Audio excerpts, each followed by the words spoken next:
నమస్తే, true 9 news కి స్వాగతం. ప్రతి మహిళను మహాలక్ష్మిగా గౌరవిస్తాం, కోటీశ్వరులుగా తయారు చేస్తాం. ఇదే ఇందిరమ్మ ప్రజా ప్రభుత్వ లక్ష్యం.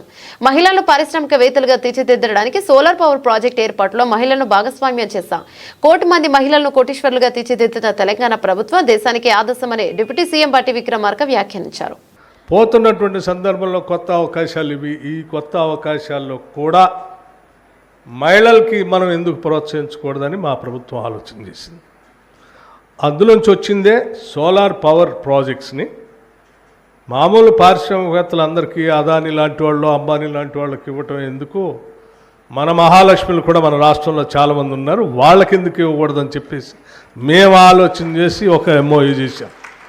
1000 మెగావాట్ల పవర్ సంబంధించినటువంటి ఎంఓయూని ఎనర్జీ డిపార్ట్మెంట్ నుంచి సెల్ఫ్ హెల్ప్ గ్రూప్స్కి సంబంధించి ఒక ఎంఓయూ చేసి ఈరోజు ముందుకు పోతూ ఉన్నాం.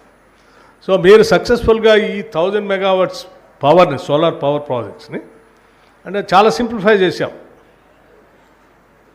ఎనర్జీ డిపార్ట్మెంట్ టెండర్స్ పిలుస్తుంది, బ్యాంక్స్ నుంచి లోన్ ఇప్పిస్తాం, మీరు పరిశ్రమ పెడతారు, పరిశ్రమ నుంచి ఉత్పత్తి అయ్యే పవర్ని మళ్ళీ గ్రిడ్ కనెక్ట్ చేస్తాం గవర్నమెంట్కి.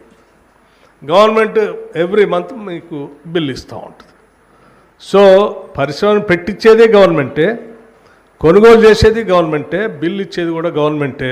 ఈ కార్యక్రమాన్ని చేసి సింప్లిఫై చేసి మీకు ఒక మంచి బిజినెస్ని మీకు అందించిపోతాను. ఇది సోలార్ పవర్తో. వీటితో పాటు ఇంకా గ్రామీణ ప్రాంతాల్లో అందించుకోవటానికి కావాల్సినటువంటి ఎంఎస్ఎంఈ ద్వారా పనికొచ్చే ప్రతిదాన్ని ఐడెంటిఫై చేసి వాటి ద్వారా ఎక్కువ మంది సెల్ఫ్ హెల్ప్ గ్రూప్ మెంబర్స్ని ఇన్వాల్వ్ చేసి చేయడానికి ఎంత అవకాశం ఉందో చేయాలన్నటువంటి ఆలోచనతో ఈ రాష్ట్ర ప్రభుత్వం ముందు పోతా ఉంది. తప్పనిసరిగా నేను ఆర్థిక శాఖను కూడా చూస్తూ ఉన్నాను. సో మా ముఖ్యమంత్రి రేవంత్ రెడ్డి గారు కానీ, మా పరిశ్రమల మంత్రి శ్రీధర్ బాబు గారు కానీ, లేకపోతే యావత్ మంత్రిమండలి మొత్తం కూడా సింగిల్ ఫోకస్తో ఈరోజు వెళ్తూ ఉన్నాం. మా ఫోకస్ అంతా ఈ రాష్ట్రంలో సగ జనాభా ఉన్న మహిళలందరినీ, తల్లుల్ని, సోదరిమణులందరినీ కూడా మహాలక్ష్మిలాగా చేయటం, మిమ్మల్ని ఆర్థికంగా సాధికారిగా నిలబెట్టుకునేటట్టు చేయటం, తద్వారా కుటుంబం ఆర్థికంగా నిలదొక్కుని కుటుంబం ద్వారా గ్రామం, గ్రామం ద్వారా రాష్ట్రం, రాష్ట్రం ద్వారా దేశానికి తెలంగాణ మహిళలు ఒక ఇన్స్పిరేషన్గా ఉండేటట్టుగా కార్యక్రమాన్ని తీసుకొని ముందుకు పోతున్నాం. ఈ పోయే కార్యక్రమంలో తప్పనిసరిగా మేము విజయం సాధిస్తామనే ప్రగాఢమైన నమ్మకం మాకుంది. విజయం సాధించేటట్టుగా ఈ ప్రభుత్వం నడవాలని మీరందరూ మనస్ఫూర్తిగా దీవించండి అని కూడా నేను కోరుతా ఉన్నాను.